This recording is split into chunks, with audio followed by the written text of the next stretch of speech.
21-year-old student has gone missing. And it's like, what do you mean she's gone? She said, yeah, she just got told that she's gone. Hours after finding her safe and well, she's vanished again. She managed to scale an 8-foot wall.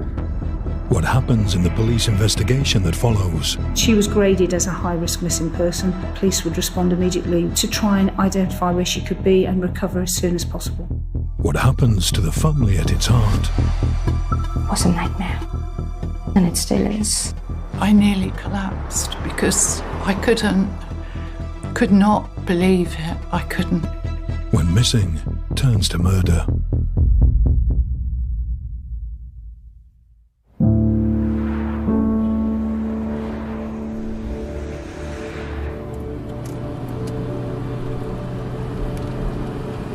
I was on my own from the beginning, so it was very hard.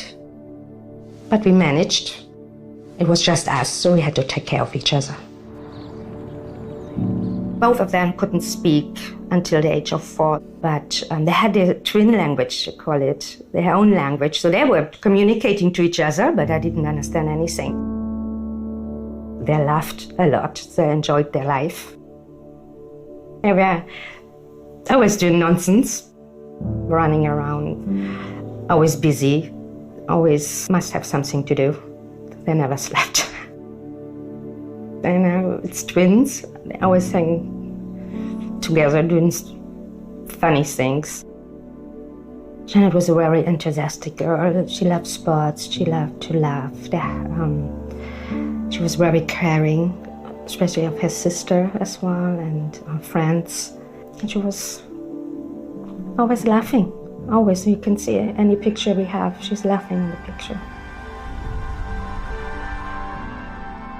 The classmates were very fond of Janet. She was very, very open to everybody and very enthusiastic and so on. Everybody liked her. I know Janet and Selina from scratch when they were in kindergarten. Janet always spoke very, very fast, was interested in music and so on, and she had lots of friends. She just loved her life, you know. She enjoyed school, she loved going to school, and they never wanted to miss a day.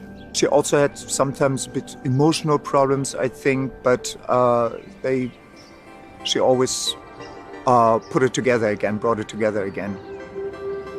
When they have been grade 1 students, they wanted to play soccer. They were outstanding athletes, both. They were in my soccer teams, and we, as it is with soccer, it's with the ups and downs, you grow together a lot. Janet was a goalie, and she was very good in that. She was really good. Her enthusiasm was really something that stayed in my mind. Super enthusiastic, yeah. She was always, her eyes were shining and she was smiling so much and laughing. As soon as someone else from outside picked on one of the sisters, the other one jumped in and helped her immediately. Yeah. I have a twin brother as well, so in some way I know how it is. Even when they were older, they had this kind of same friends, so they went together out with their friends, and actually was never separated, really. Like I said, they've been very close. They did everything together, you know, everything. The first time they got separated was when they went to the UK for university, so at the age of 18. Both of them were very excited going to UK. Exploring independence from their mum and each other, Janet and Selina moved to study in different universities on England's south coast.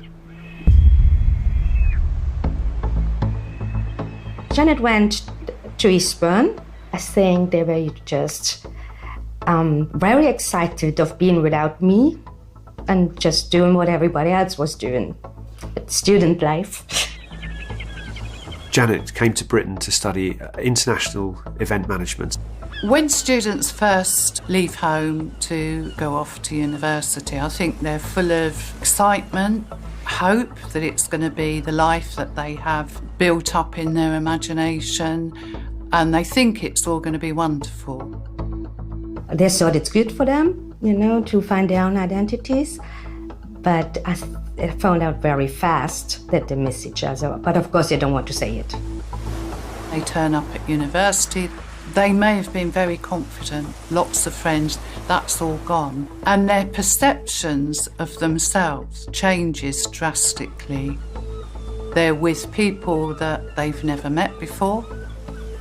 And they have to start to build relationships again, as well as get to grips with whatever course they're on, handle their finances, handle homesickness.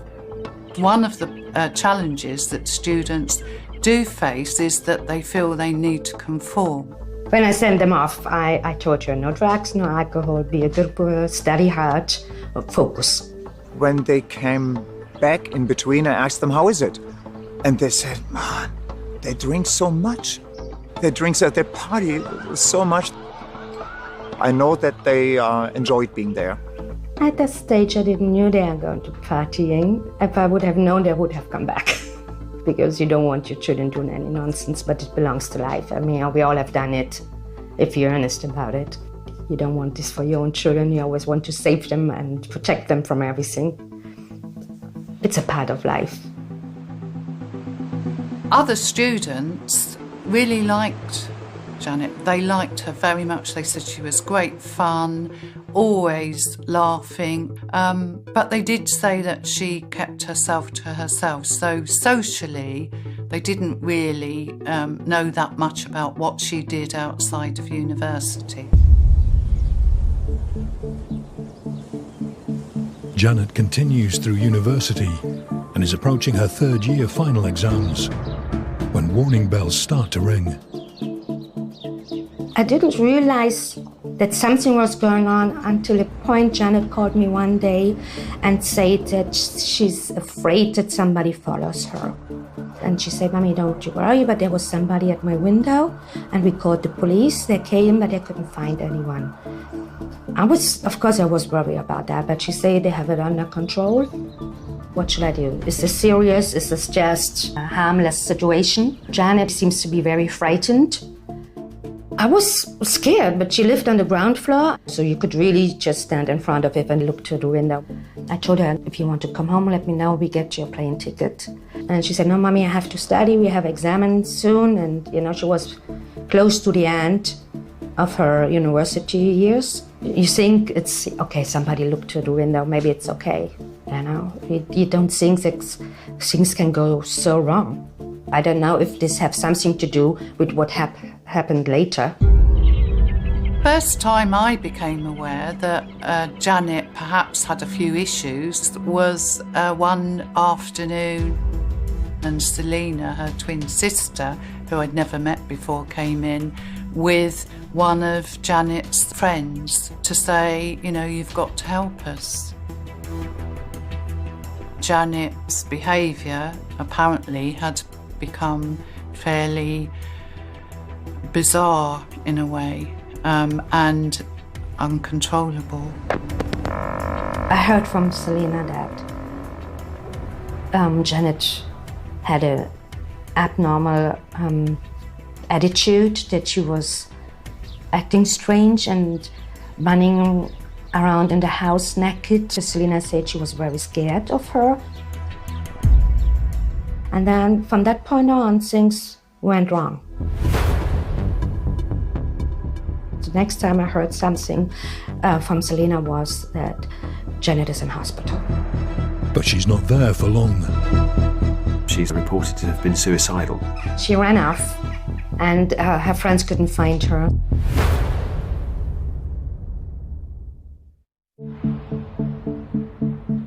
Janet Muller's erratic behaviour seems to suggest she's having mental health issues. Her twin sister Selina is keeping their mother, who lives in Berlin, updated. What's wrong? Was she taking drugs? Was she on alcohol? What is going on there? You worried, and then I was waiting to hear from Selina. Selina keeps Mum informed, but is trying to protect her from stress. I had a stroke just 1.5 years before, So, and they didn't want me to worry too much. So that's why I guess Selina decided to take step by step. The university welfare team keeps an eye on the situation. I suggested to Selina that she should ring her mother again. Okay, should I come? What do you want me to do? And Selina said that she's taking care of Janet and I shouldn't worry, and she will stay in contact with me. But Janet's erratic behaviour escalates, and Selina decides to take action. She was taken to the accident and emergency at the Eastbourne District General Hospital. They had to wait very long for someone to look at her, and she ran off. And her friends couldn't find her, so they called the police.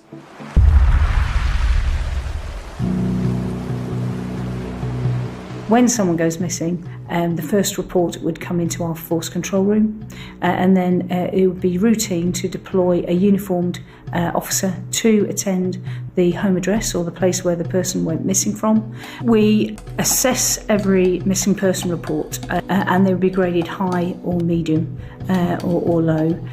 Children or people with vulnerability such as mental ill health or physical disability would generally fall into our higher category. That vulnerability would then inform how we would respond to that missing person report.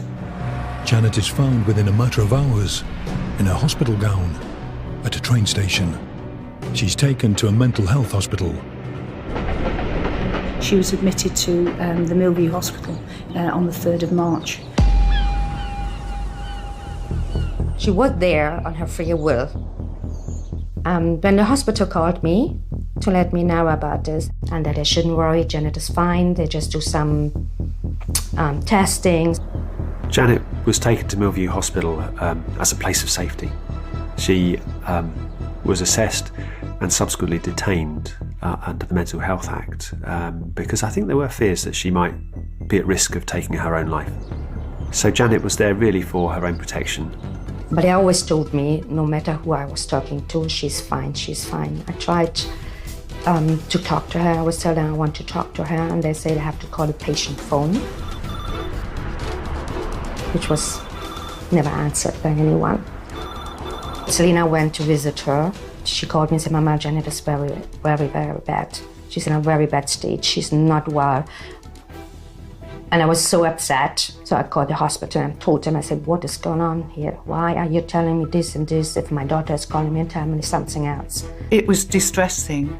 It was distressing for them, I think distressing for everybody involved.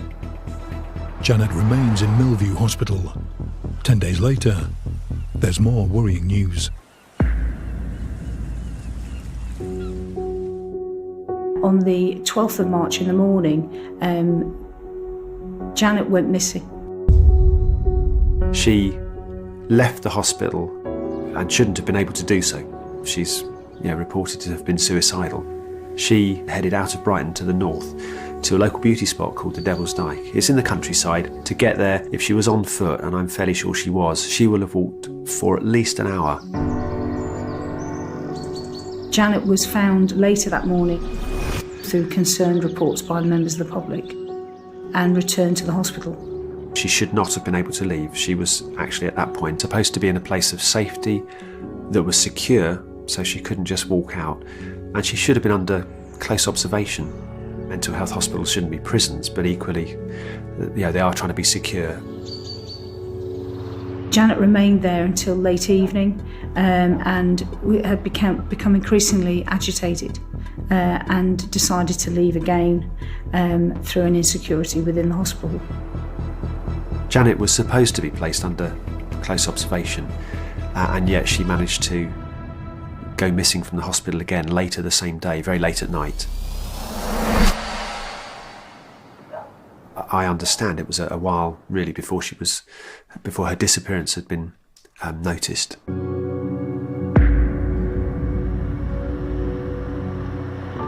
It's 10:15 on the 12th of March. The member of staff saw that she was not in her room. They realised that she'd left. She was immediately reported as missing, and that resulted in an assessment and she was graded as a high-risk missing person due to her vulnerabilities and mental health. That police would respond immediately with physical searches of the streets, contacting family, friends, associates, places she may have visited, to try and identify where she could be and recover as soon as possible. And then things happens fast. Selina called me and said, Mama, Janet is missing. She's gone. And it's like, what do you mean she's gone? She said, yeah, she got told that she's gone. Through questioning of the staff, we understood that she exited through a fire exit. She managed to leave through the garden, where she would have had to have scaled an 8-foot wall. The hospital said, yes, she's gone. But I shouldn't worry. The police knows and they will look for her. And I just shouted at them. I said, why haven't you called me? Where is she? What happened? And they just, tried to calm me down, telling me everything is okay. I shouldn't worry. The police will look for her. Having suffered a mental health crisis, she was very vulnerable. And having psychotic episodes, as described by the staff, put her at more risk than someone who had capacity to make decisions. The concern is her exposure to serious harm. I couldn't understand what was going on, and I was worried. Selina asked them to call me to tell me, but he didn't. Janet was reported to have left the hospital with thin clothing, a jacket, a long-sleeve jacket, and a short skirt just above the knee, exposing the legs. So it was not really the appropriate clothing that you would wear for that time of year, which again heightened our concern.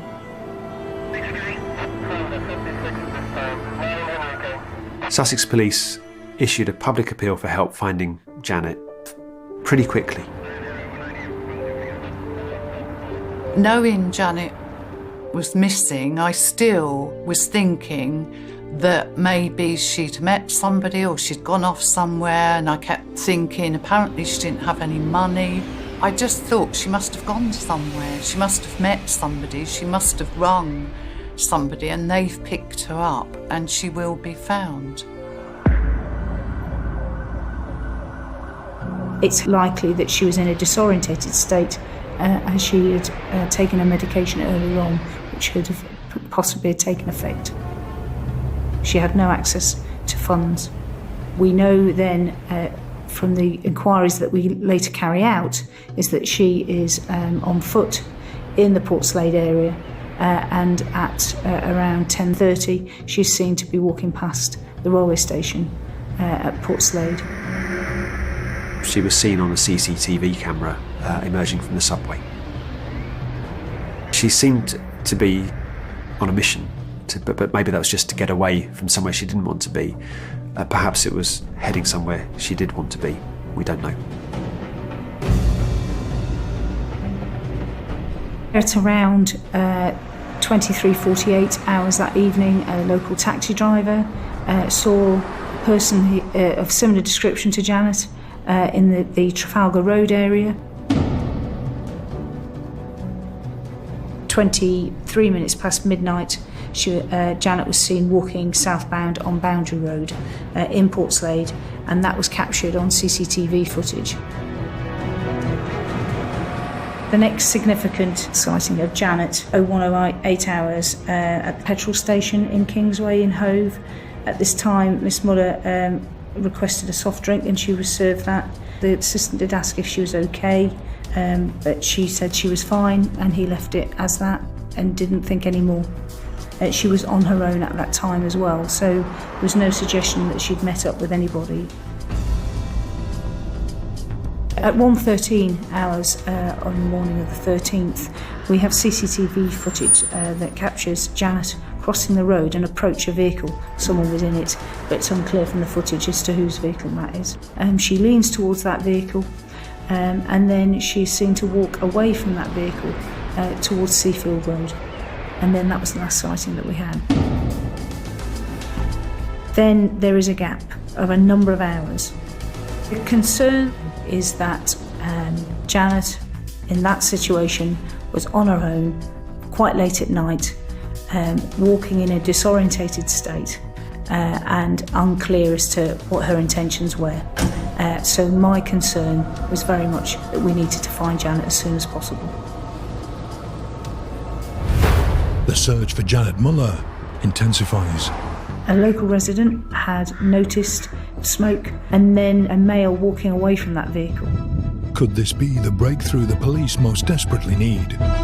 It was very clear it was a suspicious incident. You're paralyzed. I was just screaming. It's like, what are you telling me?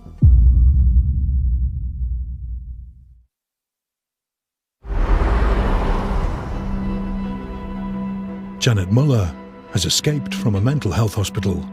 She was reported missing 3 hours ago. In a place like Brighton and Hove, where there are so many security cameras, it seems surprising that there was so little for the police to go on. Still in Germany, Mum Ramona is at her wit's end. I was very confused. I couldn't understand. And at that point, you don't think anymore. You know, you can't bring your thoughts together. You just try to organize things. You just try to find out what is my next step. What will I do? So I booked a flight. It's 12 hours since Janet was last seen. 20 miles away, police get a call. A vehicle had been found in a track just off Rusper Road near Crawley. It was a private track. Someone nearby saw a burning car. A local resident had noticed smoke and then a male walking away from that vehicle. So the resident contacted the police and the fire service, who attended very quickly. It was very clear it was a suspicious incident because the body of a deceased person was seen in the boot, a young female. Her arm was sticking out of the boot of the car, and her body was difficult to identify. And the female was found partially burnt. It was unclear who that person was. We had no information that enabled us to identify her at that time in the first hours of the investigation. I went over there at the airport in Gatwick. I called Selina and I said, Selina, where are you? I'm in Gatwick. So she didn't know I'm coming. She said she's in Eastbourne, so I'd say, okay, I'm taking a train, I'm coming to Eastbourne.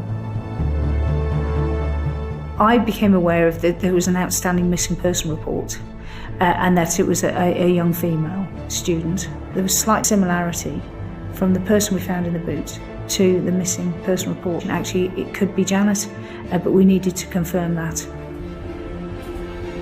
We were able to carry out some fast time DNA investigations. The deceased person was in fact Janet Muller. Janet's body was found within hours of her disappearance on the Friday the 13th of March. Ramona was aware her daughter was missing and came to Britain to try to find her, and arrived expecting to start looking straight away for Janet. But Selina had to break her some very bad news.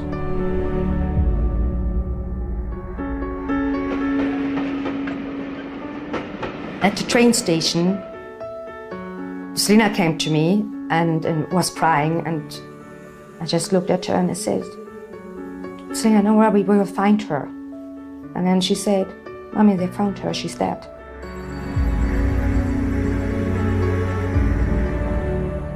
I didn't know. I came to the UK and didn't know that she's dead. And Selina had to tell me.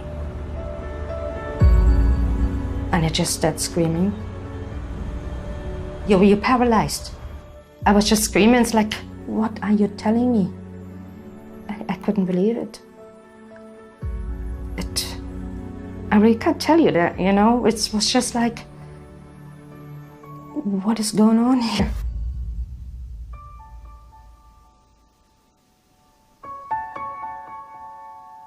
I said, Mommy, I saw the police told you, I saw this is why you're here. I said, nobody told me anything. I'm here because I thought it's time for me to take care of the situation, to relieve you from that responsibility. Still reeling from the shock of this horrific news, Mum Ramona soon learns this is more than a tragic accident. I just knew that she's dead, but it never crossed my mind that she got killed. And then they told me what happened, how they have found her. The devastation was overwhelming for them both. Confusion. It was important, myself and my team gave them confidence. The challenges we faced then was trying to build that picture as to her last hours. How did it move from a missing person inquiry to a murder investigation? What happened in between?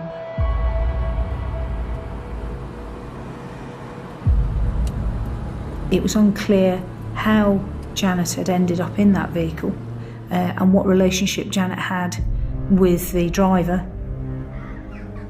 And we had our scenes of crime team working on the vehicle to ensure that we recovered Janet's body without disturbing too much evidence. The pathologist will want to attend such a scene because of the unusual circumstances. We'd need probably a fire investigator to attend. They would look at, actually, is there a deliberate fire here? It was clear that this was not self-initiated. During the hours that she went missing, she'd received an injury to her head through blunt force trauma that would have rendered Janet unconscious or at least stunned. And we know that she was in the boot of that car in an unconscious state, but had inhaled fumes that subsequently caused her death. The investigation focused on Janet's movements, the movements of the vehicle, and identifying the driver and their movements. The police are trying to piece together the movements of the car in which Janet was found, where it's been. They're trying to find security camera footage of Janet and her movements after leaving Millview Hospital in Hove, and work out how she went from Hove to Crawley. Inquiries commenced with the hiring company. We know that that vehicle was hired on the 11th of March by a female in London. She was spoken to and she gave an account and said that that vehicle had never been in her possession.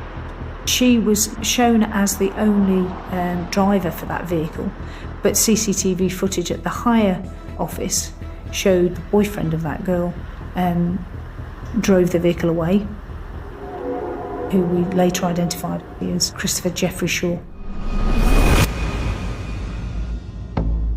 He had possession of that vehicle up until the 13th, when that car was set on fire.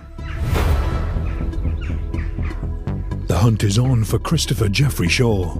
It was imperative that we located him as soon as possible because we were concerned about the risk he posed to the wider public. And news spreads of what's happened to Janet. I nearly collapsed because I could not believe it. I couldn't.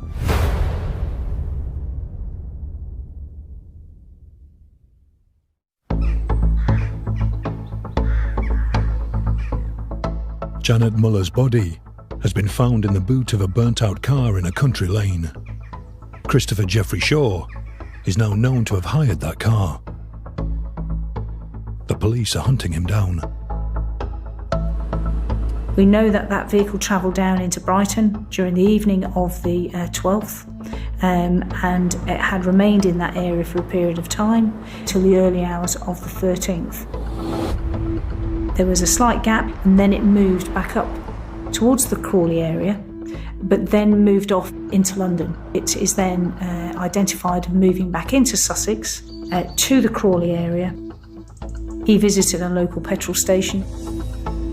Jeffrey Shaw places £2.50 worth of petrol into a green petrol container, and then he placed that jerry can on the back seat of the hire car, which was an unusual act, because normally you would put petrol in the boot of a car. So he then drove that vehicle off, and then a short time later, we obviously get the report of the vehicle being set on fire.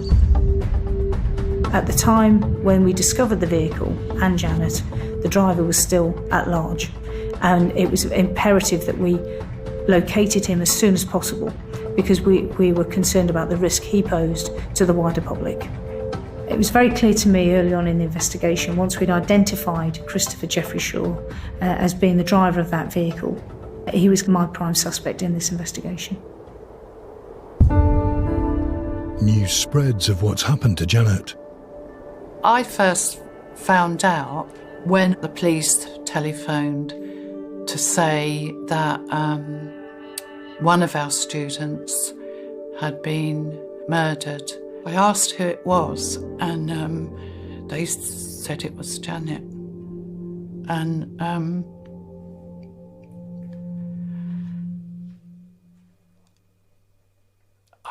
sorry. I nearly collapsed because I could not believe it. And it's not something you ever think will touch your life.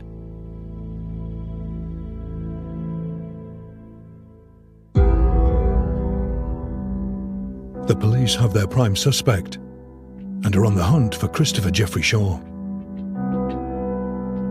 We then mapped his movements using CCTV and other evidence to locate him visiting the Gatwick railway station and catching a train back up into London. We needed to understand, whilst we were looking for Jeffrey Shaw, who he was. So we spoke to his friends, his family, his girlfriend at the time, and the picture built around a man who was not going very far in life, potentially involved in drug supply, potentially drawing him to the south coast to supply drugs in that area. He was described as a Walter Mitty type character, that he would embellish, tell lies constantly, and make stories up. He made disclosures to his girlfriend at that time that there'd been some trouble, that he had caused the death of a girl. The girlfriend, in her statement to police, stated that he always makes stories up. So she didn't believe him, that he killed someone. So we knew that we needed to find this man very quickly. He'd gone into hiding, we'd contacted his family, we were not making progress in that area, and I was concerned about the wider public safety. I appealed via the national media for him to come forward, that we needed to speak to him urgently in relation to the death of Janet. And on the 17th of March 2015, Christopher Jeffrey Shaw presented himself to a police station in London, where he was arrested for the murder of Janet Muller. When Christopher Jeffrey Shaw was arrested, I wouldn't call him a cooperative suspect. He didn't want to comment. It was clear he didn't want to talk to us, so we had to map his movements and understand why he would do what he did. The police keep Janet's family informed of developments in their investigation. The family were incredibly supportive of the police investigation.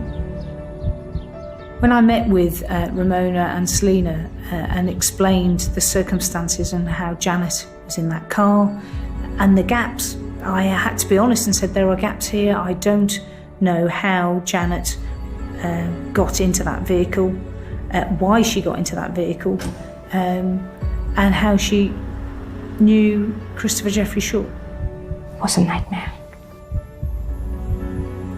And it still is, knowing that she had a lot of head injuries and she got burned alive, still breathing.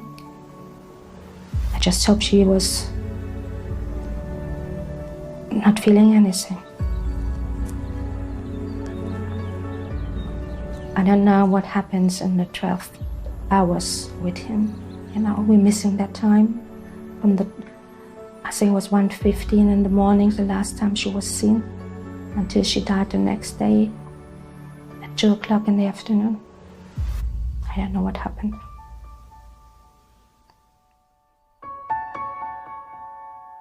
To this day, he hasn't spoken to the police about what he did and why he did it.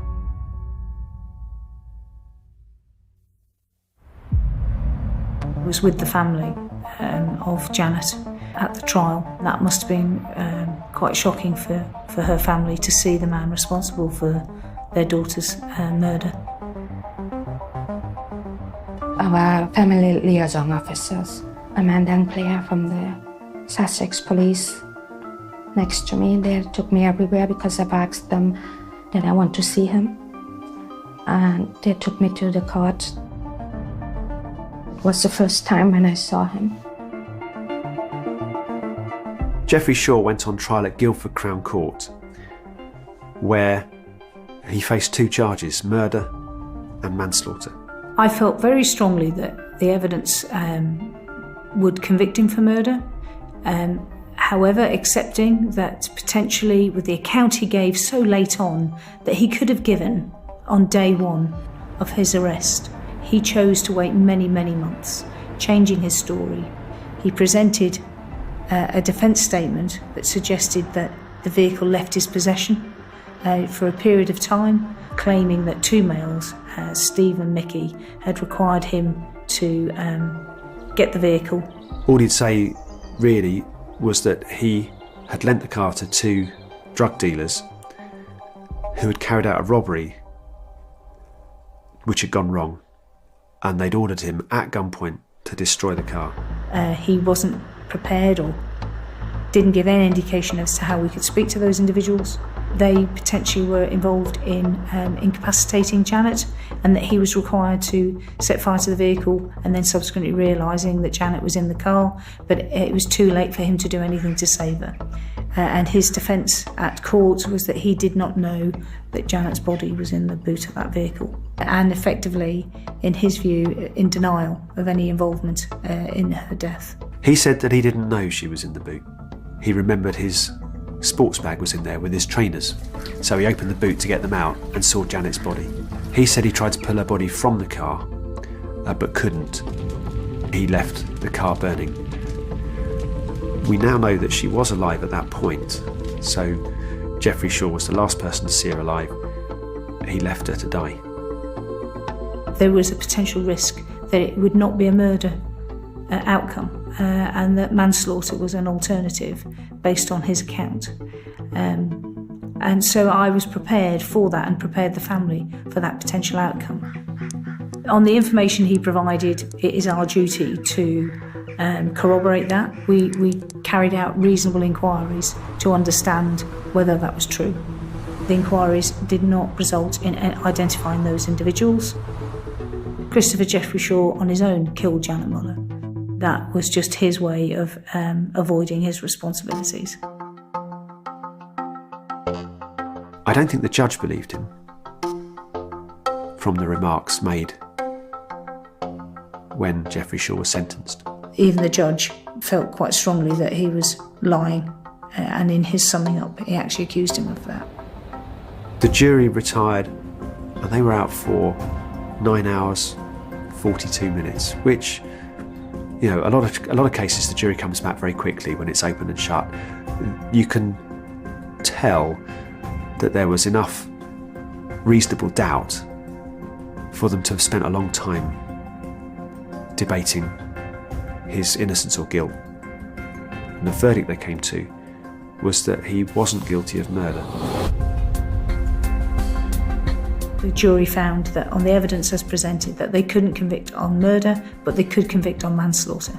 And as a consequence of that, the judge felt quite strongly that he received the maximum sentence that he could give for manslaughter, which was 17 years, which is a significant sentence for that offence.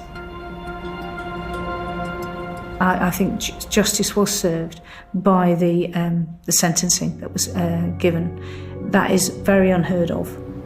I hope that brings some comfort to Janet's family.